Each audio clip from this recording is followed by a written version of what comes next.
नमस्कार दोस्तों, स्वागत है आपका निशाना पर। आज हमारे साथ है कॉमरेड इंद्रजीत सिंह जी। नमस्कार। आज हम बात करेंगे एक ऐसे शख्स के बारे में जो पूरे हरियाणा में जिनका नाम था, और हरियाणा क्या पूरे उत्तर भारत में लोग उन्हें जानने लगे थे, पहचानने लगे थे।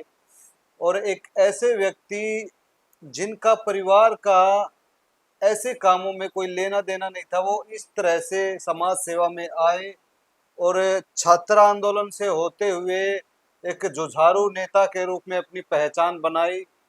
हम बात कर रहे हैं कॉमरेड पृथ्वी सिंह गोरखपुरिया की, जो कम्युनिस्ट पार्टी के एक बहुत बड़े नेता रहे, हरियाणा के छात्र आंदोलन के बहुत बड़े नेता रहे। कई बार वो छात्र अध्यक्ष भी चुने गए। तो उन्हीं के बारे में जानने के लिए हम बात करेंगे कॉमरेड इंद्रजीत सिंह से, क्योंकि ये भी उनके साथ जब उनका जो कार्य क्षेत्र था और जो समय काल था उनका, वो इन्हीं के साथ वो रहे। वो चाहे इमरजेंसी के दौरान जेल में जाना हो, या फिर किसी भी तरह का आंदोलन हो, किसानों का हो, मजदूरों का हो, छात्रों का हो। आज छात्र जो बस पास एक तरह से बहुत नॉमिन बहुत कम चार्ज में वो अपने गांव से पढ़ने के लिए आते हैं, उसमें उसको लागू करवाने में उनका बहुत बड़ा योगदान था। तो चलिए जी, मैं ज़्यादा कुछ नहीं बता पाऊँ। मैं तो सिर्फ पहले तो आपसे ही जानना चाहूँगा कि क्योंकि आज उस शख्स की पुण्यतिथि है। जी जी। आज से लगभग 17 साल पहले वो हमसे विदा ले गए, क्योंकि उन्हें एक गंभीर बीमारी थी। उनके बारे में भी कॉमरेड बताएंगे हमें।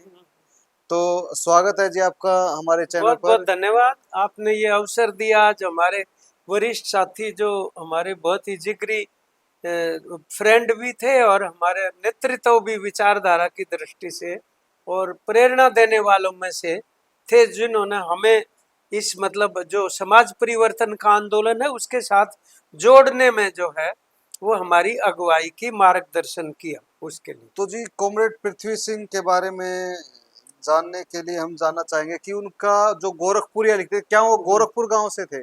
गोरखपुर से तो थे ही। जो हमारा फतेहाबाद डिस्ट्रिक्ट में गांव पड़ता है, ये भुना के नज़दीक है, अग्रोहा से इधर। ये बहुत बड़ा गांव है और ऐतिहासिक गांव है। उस गांव का भी 1857 का बहुत अच्छा कुर्बानियों का इतिहास है। वहाँ के वो थे, उनके पिताजी चौधरी छोटूराम थे। साधारण किसान परिवार था और जो माँ थी उनका नाम था गोदा। गोदाताई। तो बाद में तो गोदाताई के नाम से वो भी जानी जाने लगी पूरे हरियाणा में। और वो भी बाद में कर्मचारियों के आंदोलन में, सफाई कर्मचारी नगर पालिका के आंदोलन में महिलाओं के जत्थे के साथ जेल में भी गई गोदाताई जो। अच्छा जी। हाँ, तो वहाँ गोरखपुर के थे, लेकिन गोरखपुरिया पहले लिखते नहीं थे। अच्छा जी। उसका कारण ये हुआ वास्तव में कि पृथ्वी सिंह ना दो हो गए। एक पृथ्वी सिंह पूनिया थे, वो भी बहुत संघर्षशील और अगवा नेता थे किसान मजदूरों के। उनका गांव था कनो, कनो। वो भी उधर नजदीक ही पड़ता, पाबड़ा के पास जो है। और ये पृथ्वी सिंह तो थे ही। गोरखपुर से। एक और भी पृथ्वी सिंह थे, वो उधर सुल्तानपुर के सरपंच होते थे, तो किसान सभा में वो भी। तो उनमें फर्क करने के लिए एक तो पृथ्वी पूनिया हो गए, और इनको ना कुछ समय तक तो एमए कहते थे, Prithvi Singh MA. Double MA इन्होंने कर रखी थी कुरुक्षेत्र यूनिवर्सिटी से। लेकिन फिर उस तरह से कोई अपने नाम के साथ एमए लगाए तो कोई अजीब सा लगता है भाई, कोई इतना बड़ा उपाधि डिग्री नहीं मानी जाती। आजकल के दौर में तो वो गोरखपुरिया लिखने लगे। मतलब बाद में क्योंकि उसी गांव से कॉमरेड कृष्ण स्वरूप भी थे, तो वो भी गोरखपुरिया लिखने लगे। वो भी किसान मजदूरों के आंदोलन में उनके साथ ही कंधे के साथ कंधा मिला के, और हमारे साथ भी छात्र आंदोलन और किसान आंदोलन में रहे।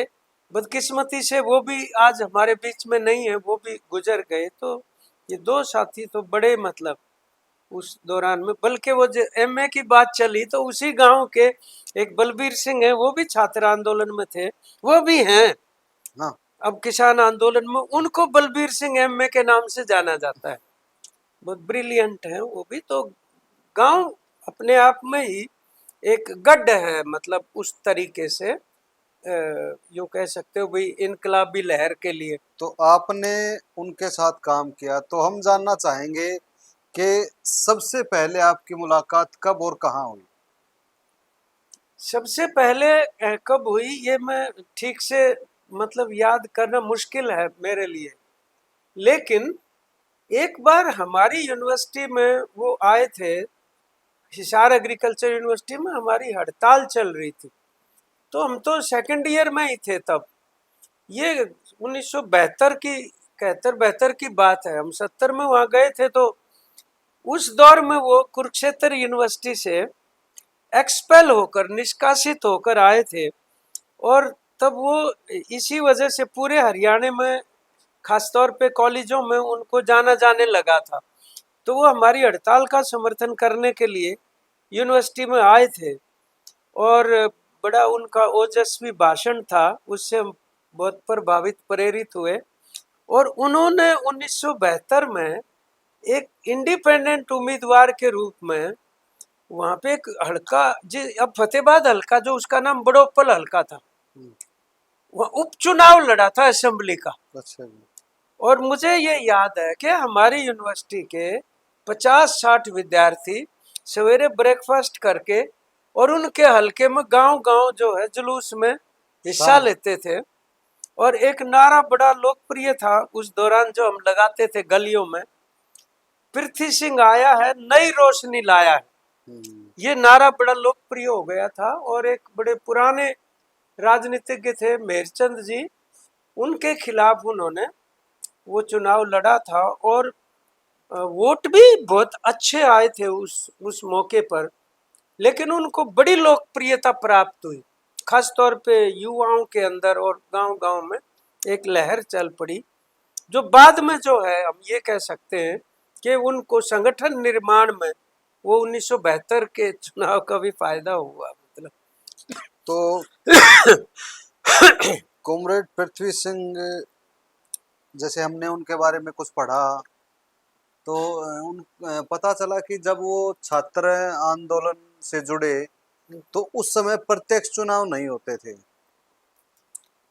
प्रत्यक्ष क्या अप्रत्यक्ष भी नहीं होते थे। अच्छा, चुनाव ही नहीं होते स्टूडेंट थे। यूनियन मान्यता प्राप्त नहीं थी, अच्छा जी। सिर्फ कुरुक्षेत्र की यूनियन मान्यता प्राप्त थी, उसके वो अध्यक्ष चुने गए थे।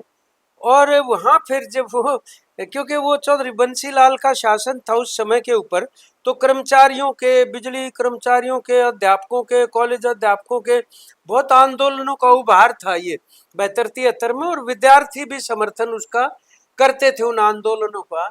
तो उस दौर में वो कन्वोकेशन वहां कुरुक्षेत्र में था डिग्री बांटने का।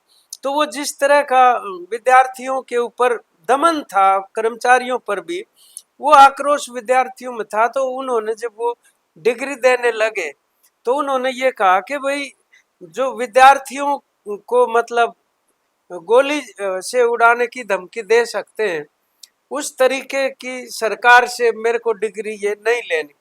और इसको बहुत जोरदार जो है ना, एक तरह से मतलब डिग्री फाड़ दी। डिग्री फाड़ दी अपनी एमए की।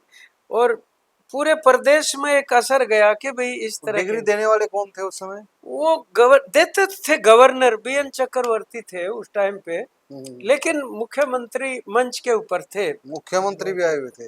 सभी को आना होता था, बड़े बड़े जो भी थे। तो तो ये एक घटना उनके उस दौर में भी आज की तरह पुलिस वाले ऐसे पकड़ के ले जाते थे क्या? पुलिस वाले तो आज से भी ज्यादा पकड़ के ले जाते थे उस दौरान। कॉमरेड पृथ्वी सिंह के ऊपर आप ये लगा लो कि शुरू के उनका जो करियर जीवन है विद्यार्थी आंदोलन के बाद से लेकर, अगर 1974-75 तक का आप लगाओगे, तो भिवानी में, रोहतक में, हिसार में, फतेहाबाद में, कैथल में उनकी कोर्टों में तारीखें पड़ती थी, इतने मुकदमे उनके ऊपर थे। तो तो और आजकल तो आदमी एक ही मुकदमे से परेशान हो जाता है, और इतने मुकदमे कैसे झेलते कितनी, फिर? मतलब लगभग कई बार तो ना रोजाना ही पेशियां पड़ती थी उनकी। लेकिन विद्यार्थियों में, कॉलेज के और यूनिवर्सिटी के विद्यार्थियों में ये मांग काफी लोकप्रिय हो गई थी कि स्टूडेंट यूनियन जो है वो कॉलेज और यूनिवर्सिटी में मान्यता प्राप्त होनी चाहिए, और विद्यार्थियों को जो निर्णय लेने की कमेटियां हैं उसके अंदर प्रतिनिधित्व, नुमाइंदगी मिलनी चाहिए। तो उसके बाद हमारी यूनिवर्सिटी में आंदोलन हुआ और सफल रहा। 74 में हमारी स्टूडेंट यूनियन को मान्यता मिल गई। पहले इलेक्शन में मैं वहाँ अध्यक्ष बना था, और उसके बाद हम जो एकेडमिक काउंसिल होती थी या बोर्ड ऑफ स्टडीज, उनके अंदर हमें भी निमंत्रण होता था, हम भी अपनी बात वहाँ पर कह सकते थे। तो ये 1975 के जून तक चला, जो इमरजेंसी लगी बाद में देश में। सुनने में आया है कि उनका जो भगत सिंह के साथी रहे शिव वर्मा और किशोरी लाल, हम्म। उनके साथ भी अच्छे संबंध रहे।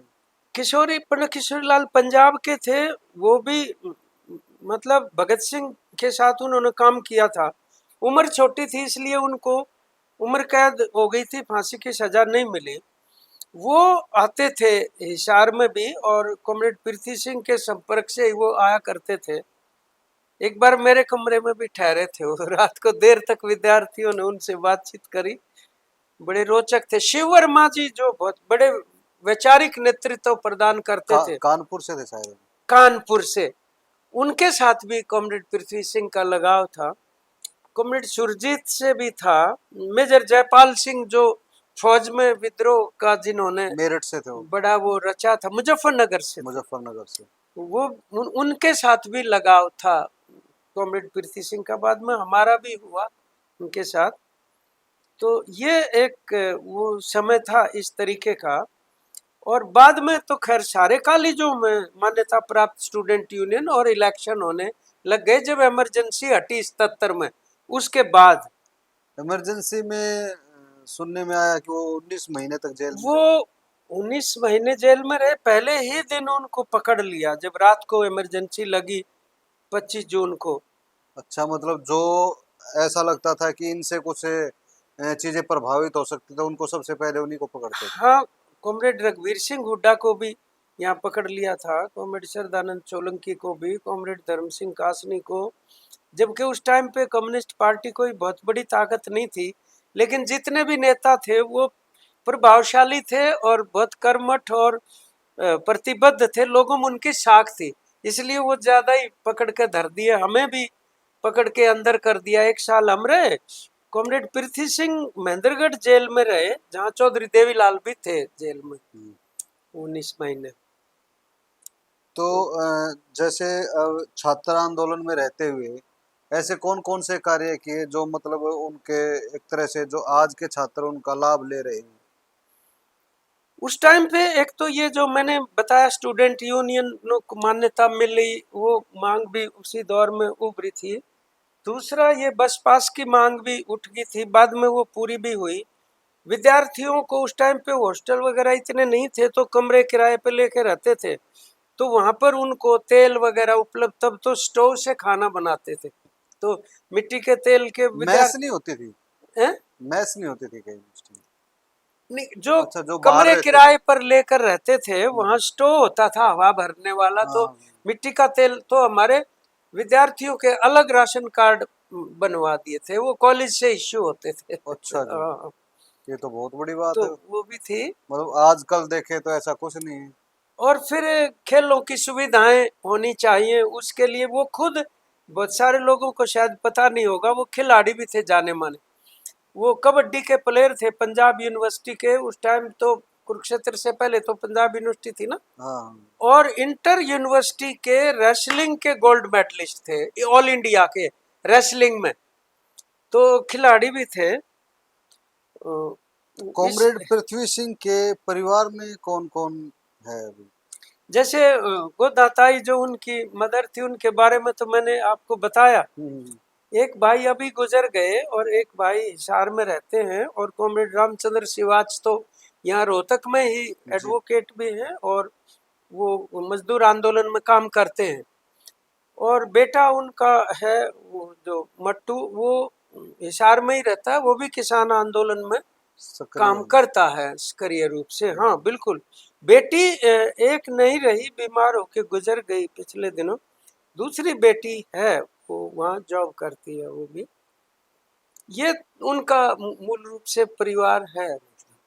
एक छात्र आंदोलन में रहते हुए वो मतलब किस तरह से एक राजनीतिक पार्टी से जुड़े, इसका कुछ अंदाजा है आपको? वो ना पहले तो हरियाणा स्टूडेंट यूनियन बनी थी, HSU। हम्म, तो वो तो अ, मोटे तौर पर विद्यार्थियों में राजनीतिक चेतना आनी चाहिए, ये शहीद भगत सिंह के भी जो साहित्य है उसके अंदर जोर देके कहा गया है, विद्यार्थियों को राजनीति सीखनी चाहिए। और ये वो भी ये जागृति की बात करते थे।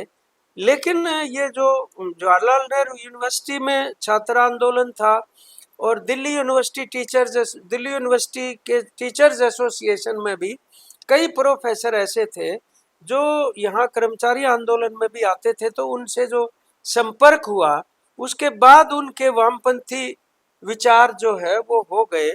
और वो HSU कई साल रही। हम शुरू में जब मेंबर बने तो तब तक HSU थी, फिर ब्रैकेट में SFI लग गए, अच्छा। SFI के साथ संबंधित हो गई थी बाद में। हाँ। ठीक। तो जैसे अभी कॉमरेड उन्होंने कई चुनाव भी लड़े, हाँ।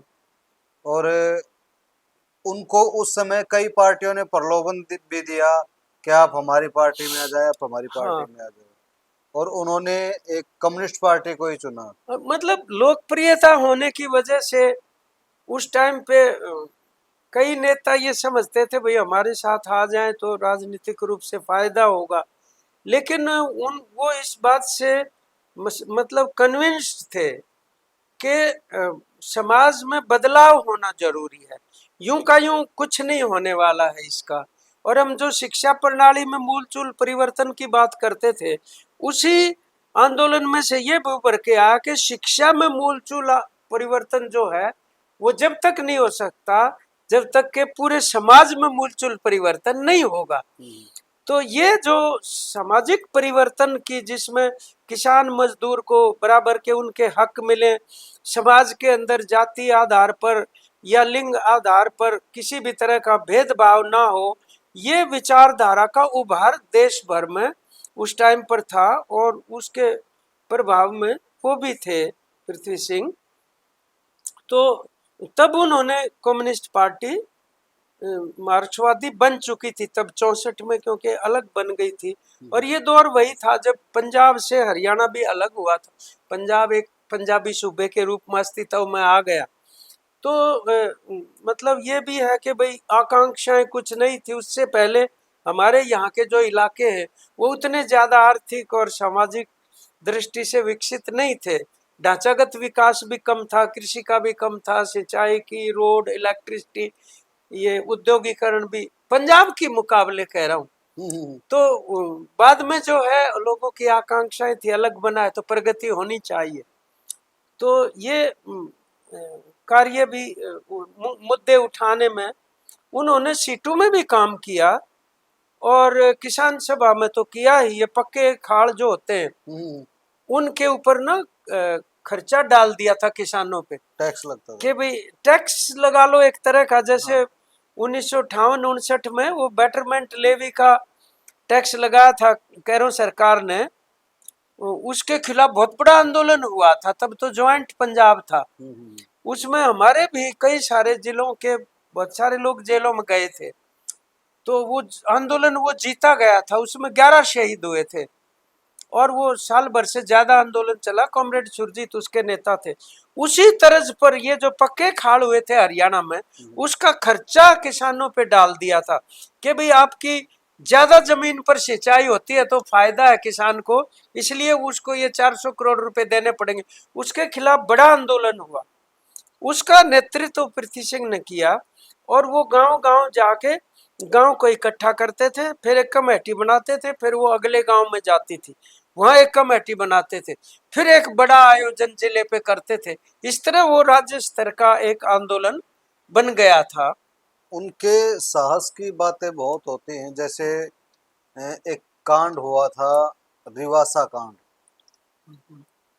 और उसके विरोध में एक प्रदर्शन भिवानी में उन्होंने आयोजित किया, और उसमें ज्योतिर्मय बसु जो उस समय सांसद रहे, वो उन्होंने संबोधित किया। तो इतना साहस वो कहाँ से लेके आए, मतलब सरकार के खिलाफ? उस प्रदर्शन में, उस भिवानी में उस टाइम पे कोई हिम्मत नहीं करता था प्रदर्शन करने की।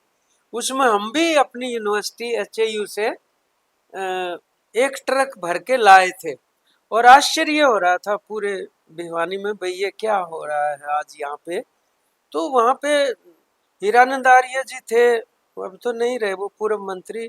चौधरी जगन्नाथ थे, और धर्म सिंह कासनी जी थे, और जंगवीर सिंह थे, बलेराम जी थे रिवासा के, और बलबीर शर्मा जी थे, कॉमरेड रघुवीर हुड्डा थे, चंद्रावती जी थी। ये भी इन्होंने जब कंधे से कंधा मिलाया तो जनता खड़ी हो गई थी। तो वो इसलिए वो ज्योतिर्मय बसु तो क्योंकि लोकसभा में एक बहुत लोकप्रिय सांसद थे, बड़ी धाक थी उनकी। मतलब उस टाइम के जो मिनिस्टर होते थे सेंटर के, वो जब कोई अगर वो जब बोल रहे होते, कोई उनको डिस्टर्ब कर देता लोकसभा में, तो वो थोड़ा सा हाथ मार दिया करते अपने ब्रीफ केस के ऊपर कि तुम्हारा भी है इसके अंदर, अभी निकालूंगा, रुक जाओ। उसके बाद उनकी जुबान बंद हो जाती थी, इतना वो रिसर्च करके जाते होते थे। लेकिन उस दौर में सीपीएम के जो दिनेन भट्टाचार्य थे, ज्योतिर्मय बसु थे, पीके कुंजाचन थे, उन्होंने बड़ी मदद की हरियाणा के कर्मचारियों के, विद्यार्थियों के आंदोलन के उभार में। तो वो लीडर तो थे पृथ्वी सिंह, इसमें कोई दो राय नहीं। और चुनाव भी जो लड़े वो सीपीएम से ही लड़े, एक आध बार तो बहुत थोड़े मार्जिन से ही हारे। वो पूरी काउंटिंग में जीत के और शहर की गिनती में जो है कुछ वोटों से पीछे रह गए। लेकिन उन्होंने कभी इस बात का मलाल नहीं किया कि भाई मैं एमएलए नहीं बना। उनकी ना बहुत साख थी। जो भी बड़े नेता थे हरियाणा के, वो उनकी इज्जत करते थे पृथ्वी सिंह की, और वो जब अपनी बात लेके उनके सामने जाते थे तो कोई उनकी उपेक्षा, अवहेलना, इग्नोर कर दे, ऐसा नहीं हो सकता। वो तरजीह देते थे, उनको मालूम था कि भाई ये बंदा जो है सच्चाई के लिए लड़ने वाला है, और इनकी पार्टी भी ये एवं ही बात नहीं करते फजूल की। ये उसमें कॉमरेड पृथ्वी सिंह, उनकी क्या साहित्य पढ़ने में रुचि थी? वो बहुत ज्यादा, मतलब पढ़ने में उनकी लगन थी बहुत ज्यादा। और वो बीमारी का दौर हमने उनका देखा है, लेकिन इतना बीमार रहते हुए जो वो पढ़ लेते थे, उससे मेरे को आज तक भी आश्चर्य होता है। क्योंकि मेरे कमरे पे यूनिवर्सिटी में कितनी बार रुके होंगे, और क्योंकि वो दम उखड़ जाता था, सांस की जो अस्थमा की बीमारी थी, तो ठंडी हवा लेने के लिए वो दरवाजे में नीचे बैठ जाते थे, और तकिया को ऐसे मतलब यूं लगा लेते थे ताकि सांस लेने में थोड़ी सुविधा हो जाए। रातें गुजार देते थे, और हॉस्पिटल में होते थे तब भी पढ़ते थे। उनको ये पता था कि ये बीमारी गंभीर है। वो सोवियत यूनियन भी पार्टी ने भेजा उनको इलाज के लिए।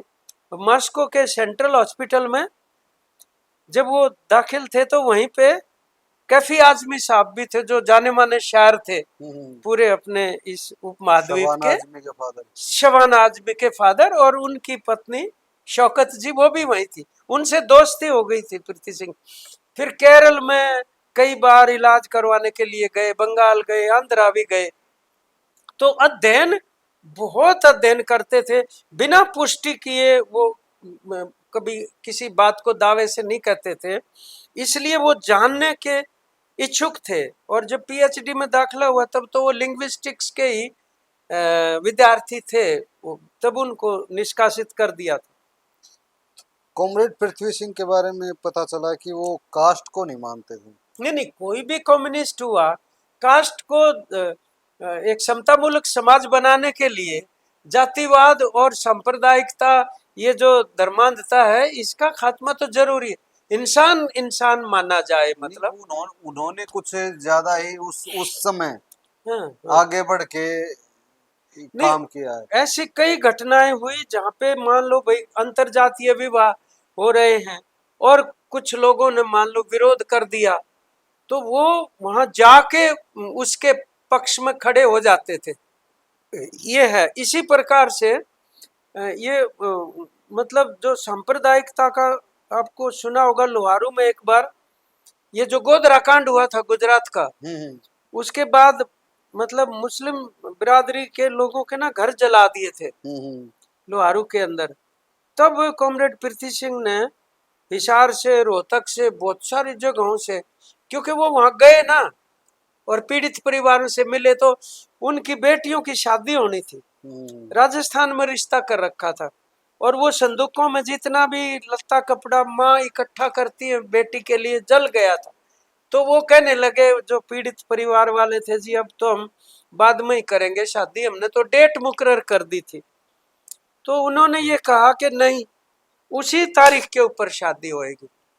और फिर ट्रक भर के सामान में कितना ही मतलब हमारे कर्मचारी साथियों ने और सभी ने, किसान सभा वालों ने भी मिलके, भिवानी से भी, हिसार से भी बहुत सारा सामान लेके उनको दिया और उसी तारीख में शादी हुई, आर्थिक मदद भी करी। तो ये सांप्रदायिकता के खिलाफ लड़ाई का ये भी एक तरीका आज तो बड़ी चुनौती के रूप में हम देख रहे हैं।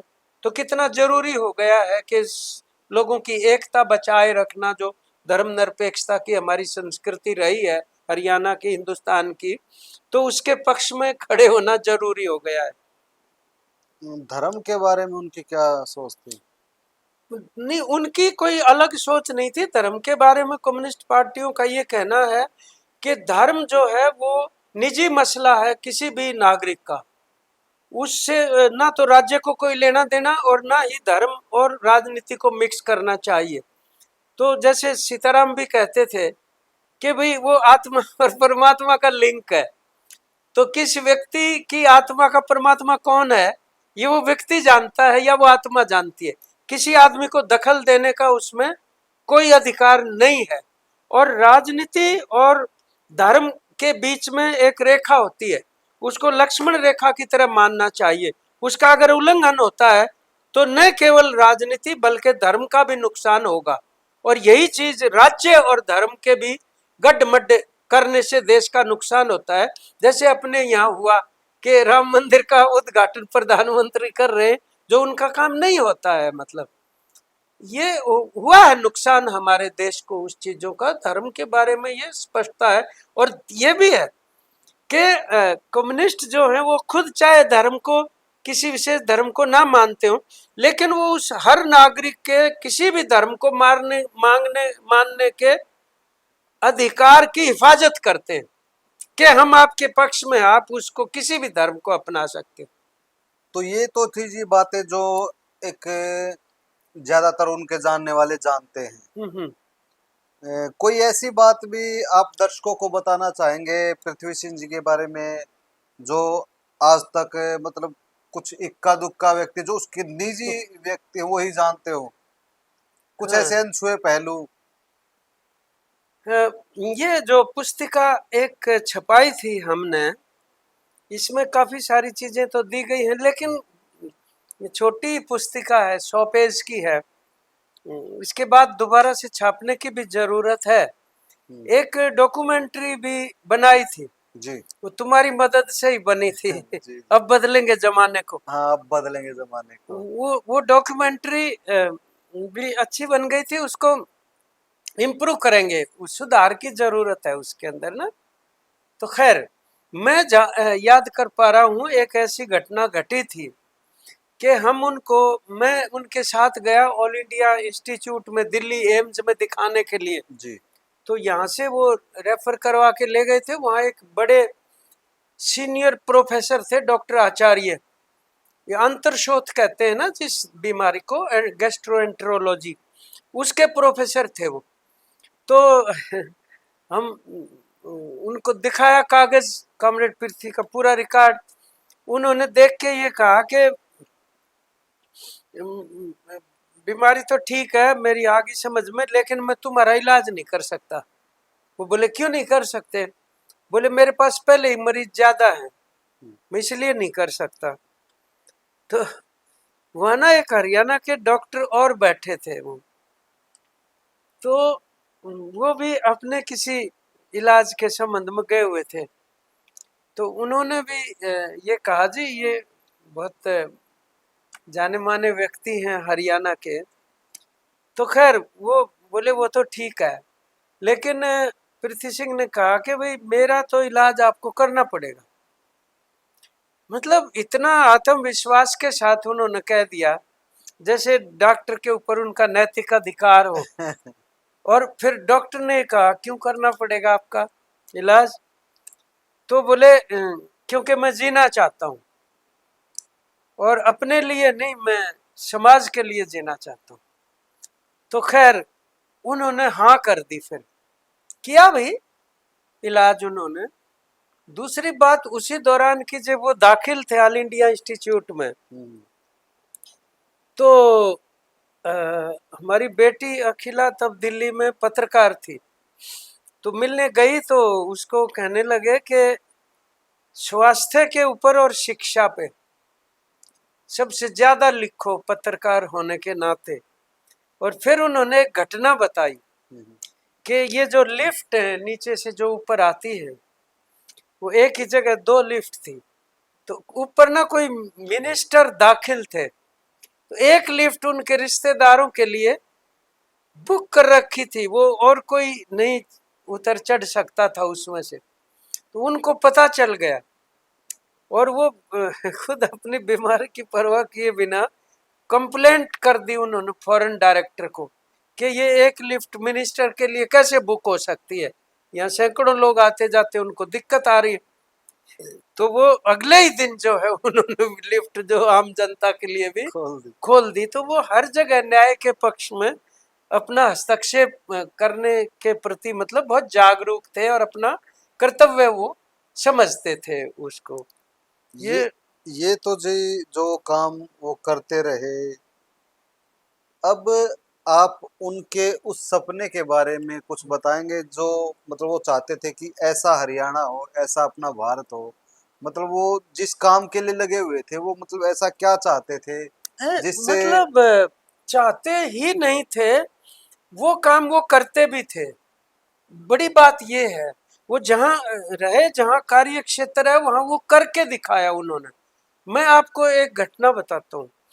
वो जब मतलब साल में एक बार अनाज इकट्ठा करते थे आंदोलन के लिए, तो अपने ही गांव से अनाज इकट्ठा कर रहे थे, और जो दलित मोहल्ला था उसमें भी वो गए, चले गए कि सबसे लेना है। तो एक दलित परिवार में वो जब गए कि भाई ऐसे ऐसे अनाज इकट्ठा कर रहे, तो जिसका वो घर था वो मजदूर जो है वो बोला चाचा मैं 5 मिनट में आया, आप बैठो यहाँ। वो बोले भाई चाय वाय हमें नहीं पीनी, कई जगह पी चुके। वो बोले नहीं नहीं चाय की कोई बात नहीं, मैं अभी आया बस। तो 10 एक मिनट उनको लग गए वहां वापस आने में, और फिर वो घर के दरवाजे से बाहर आए गली में, जहां उनको बिठा रखा था कॉमरेड को, वो चादर बिछा रखी थी, उसके ऊपर 10-12 किलो अनाज वो बर्तन में लेके आए और उसमें चादर में डाल दिया। मतलब 2-3 दिन के बाद किसी और के थ्रू ये पता चला कि उसके अपने घर में उतना अनाज नहीं था कि वो, और वो ये कहना भी नहीं चाहता था कि मेरे पास नहीं है। तो वो पीछे से जाके दूसरे घर से और फिर वो अपना हिस्सा डाल के गया उसमें। इतना अपनापन वो आंदोलन के साथ। एक बार की बात इसी तरह से, वो चुनाव में हम एक गांव में बहुत कम वोट थे, हम गाड़ी में बैठ के गर्मी का टाइम परेशान हो रखे तो वापस आ रहे थे फतेहाबाद की तरफ। एक झोंपड़ी सी थी रास्ते में ऐसे सड़क के साइड में, और वहां पे लाल झंडा लगा हुआ। हमने सोचा भाई चलो यहाँ वोट मांगेंगे, लाल झंडा लगा हुआ है। तो गाड़ी खड़ी करके अंदर गए तो एक बुजुर्ग वहां लेटे हुए थे, मजदूर ही परिवार से थे, वो भी गरीब हालत के। तो वो बोले कौन है? उन्होंने कहा हमने राम रमैया से की उनसे। तो हमने कहा हम तो वोट मांगने वाले हैं। बोले भाग जाओ यहाँ से, कोई वोट वाट नहीं है यहाँ। हमने कहा आप ऐसे क्यों कह रहे हो? बोले मैं तो पृथ्वी सिंह का वोट देना है मैंने, इसलिए कह रहा हूँ। हमने कहा उन्हीं के मांगने के लिए आए। हमें बड़ी राहत मिली कि भाई गांव में वोट कम थे और एक आदमी अकेला इतना मजबूती के साथ। तो बोले भाई पानी वानी पी लो, मटका एक रखा तो पानी पीने लगे। तो हमने कहा भाई आप उनको वोट देने की कैसे आपकी समझ बनी? वो बोले वो मेरा खास आदमी है। तो कितने ही गरीब लोग, मतलब आर्थिक या सामाजिक रूप से वो उनको निजी तौर पर अपना मानते थे। ये जो वातावरण स्थापित करना उस व्यक्ति के मूल्यों के माध्यम से, जो उनकी मान्यताएं हैं और जो इंसानियत का जज्बा है उसमें, वो स्थापित करना लोगों के बीच, ये बड़ी बात होती है। मतलब ये सपने को साकार इसी को कहते हैं कि आप उसको मान सम्मान दे रहे हैं तो उसमें एक जागृति आ रही है। ये जो सवाल हमने देखा वो एक बार नहीं कितने ही बार लोगों में उनकी वो एक आस्था थी, बहुत ज्यादा कर्मठता के साथ, बड़ी ईमानदारी। कई बार तो यहाँ तक होता था, मान लो उनको पैसे की जरूरत पड़ गई और कहीं से 2-4 हजार रुपए मांग के लेके आ रहे हैं और कोई और मिल गया उनको कि ऐसे दुआ सलाम होके कॉमरेड मैं तो ना इधर जा रहा था, मेरे को कुछ पैसे की जरूरत पड़ गई। तो वो पूछते थे कि कितने की जरूरत पड़ गई? भाई 4 हजार की पड़ गई।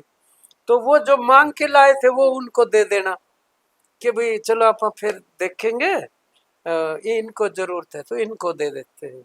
इस तरह से उनका बहुत हरियाणा में, पूरे उत्तर भारत में हम ये कह सकते हैं, वो पश्चिमी उत्तर प्रदेश में, दिल्ली में, हिमाचल में, पंजाब, हरियाणा में, राजस्थान में कॉमरेड का एक क्रांतिकारी युवा के रूप में बहुत ज्यादा नाम प्रचलन में था उस दौरान में।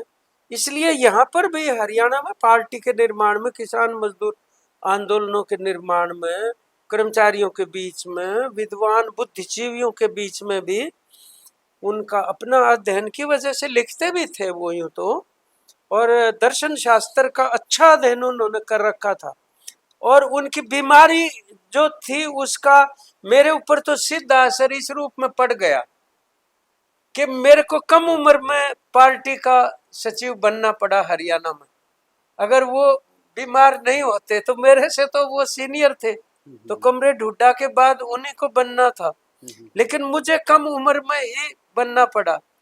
और मैं जब मतलब सचिव की जिम्मेदारी छोड़ी, उस टाइम पे भी मेरी कोई ज्यादा उम्र नहीं थी। मतलब ये है कि वो उस तरीके का कार्यभार मेरी जिम्मेदारियों का मेरे ऊपर ज्यादा कॉमरेड का पड़ा। लेकिन उनका जो मतलब सहारा था, बैकिंग थी, जो जो भरोसा उनका हमारे अंदर था, वो एक ताकत की तरह से हमारे साथ खड़ा रहा। तो इसलिए ही आज मतलब हम देखो, ये 17-18 साल हो गए उनको गए हैं, आज के ही दिन उनके देहांत हुआ था। लेकिन ये 17-18 साल हमें ऐसे नहीं लगते, क्योंकि उनकी ना मौजूदगी और उपस्थिति हर जगह महसूस होती है हमें। हम चाहे मतलब कोई से भी डिस्ट्रिक्ट में चले जाएं, वहां किसी न किसी रूप में पहचान कॉमरेड पृथ्वी सिंह, लोग पूछ लेंगे उनके बारे में। तो वो उस तरीके से उनके होने का एहसास आज भी है, और आज भी वो मतलब प्रेरणा के स्रोत हैं और एक जनवादी आंदोलन की ताकत के रूप में हरियाणा के अंदर उनका जो विचार है, उनके जीवन का जो योगदान है, वो है हमारे आंदोलन का हिस्सा, ये हम कह सकते हैं। तो आज हमने जाना कॉमरेड पृथ्वी सिंह जी के बारे में, जो बचपन से ही एक मेधावी छात्र के रूप में भी जाने जाते रहे, और खेल में भी उन्होंने अपना नाम कमाया। उसके बाद फिर छात्र आंदोलन, उसके बाद फिर कर्मचारियों का, किसानों का।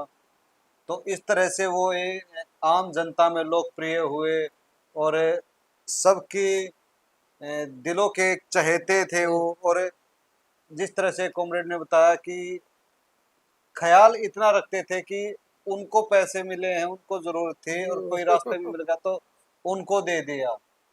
ऐसा ही भगत सिंह जी के बारे में भी सुनने में आया कि वो भी अपने कपड़े या कुछ ऐसे ही वो दे देते थे दूसरे कॉमरेड साथियों को। हाँ हाँ, तो ख्याल बिल्कुल ख्याल बिल्कुल। रखने ऐसे नहीं बहुत। मतलब इसीलिए आज उनको हम स्मरण करते हैं इस मौके के ऊपर। हाँ, उनको मतलब क्योंकि लाल सलाम करते हाँ, हैं, एक दिन क्रांतिकारी पहले ही भगत श्रद्धांजलि सिंह जी अर्पित का करते हैं। जन्मदिन गया हाँ, है। उनका कल जन्मदिन था और आज उनकी कॉमरेड की जो पुण्यतिथि है है। पुण्यतिथि है ये, इसीलिए दोनों की तस्वीर पास पास हमारे है।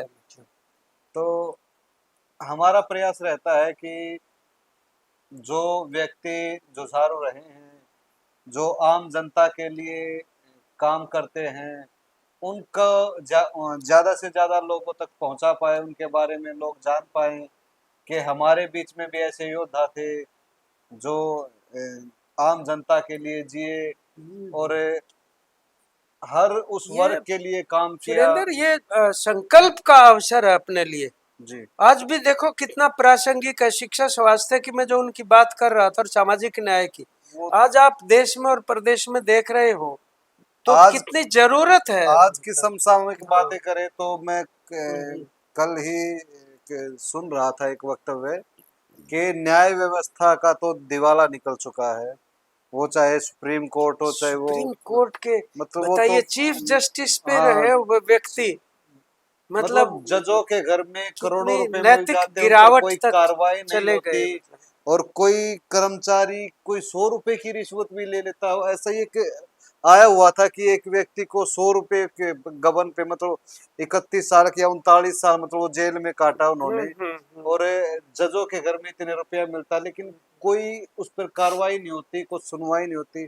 तो आज तो जिस तरह से शिक्षा का, स्वास्थ्य का, या न्याय तंत्र जिस तरह से खोखला हो चुका है, और वो सबको दिखाई भी दे रहा है, तो ऐसे लोगों की तो बहुत ज्यादा जरूरत है जो आम जनता के लिए खड़े रहें। क्योंकि बहुत से ऐसे लोग हैं जो इस तंत्र में नहीं आते, जो मतलब अपने मुकदमे भी दर्ज नहीं करवा पाते अपने, उनके ऊपर जो घटता है तो, और दर्ज करवाते हैं तो न्याय व्यवस्था को आप सब लोग देखते ही हैं। ये जो भट्टू है ना, भट्टू कला हाँ, भट्टू कला जी। फतेहाबाद में, जी। वो उनका कार्य क्षेत्र था। जी। तो हम किसान सभा का जो हमारा राज्य सम्मेलन है वो 4 और 5 अक्टूबर को भट्टू में ही कर रहे हैं, हम्म, और उस जगह का नाम कॉमरेड पृथ्वी सिंह नगर रखा है जी। हमने इसीलिए। तो उस मौके के ऊपर भी उनको याद करेंगे, क्योंकि वो किसान सभा का नेतृत्व उन्होंने किया काफी दिनों तक। तो किसान सभा की भी राज्य कमेटी की तरफ से भी, और हमारी जो कार्यकारिणी है सीकेसी, उनकी तरफ से भी हम उनको नमन करते हैं कॉमरेड को। इसमें ना बुक के शुरू में ही कई महत्वपूर्ण व्यक्तियों के संदेश, ये गोदाताई के नाम से तो समर्पित है पुस्तक, लेकिन इसमें कॉमरेड प्रकाश कारत जो उनके साथ छात्र आंदोलन में थे, हम्म, उनका इसके अंदर संदेश है। कॉमरेड मानिक सरकार जो कितने बार त्रिपुरा के और बहुत तत्- लोकप्रिय मुख्यमंत्री। तत्कालीन मुख्यमंत्री रहे हाँ हैं। हाँ, इनके साथ भी वो रहे छात्र आंदोलन में। कॉमरेड हनान मोल्ला, उनका इसमें संदेश है। ये नीलोत्पल बसु जी, उनका संदेश भी पुस्तक के अंदर है। तो ये पुस्तिका साथियों को, अगर पढ़ने। आप अपने डिस्ट्रिक्ट में कहीं पे भी, मुझे अंदाजा ये 5-5 7-7 कॉपी शायद मिल जाएंगी सभी डिस्ट्रिक्टों के अंदर, और नहीं तो दूसरा संस्करण आप इसका छपवाएंगे जल्दी।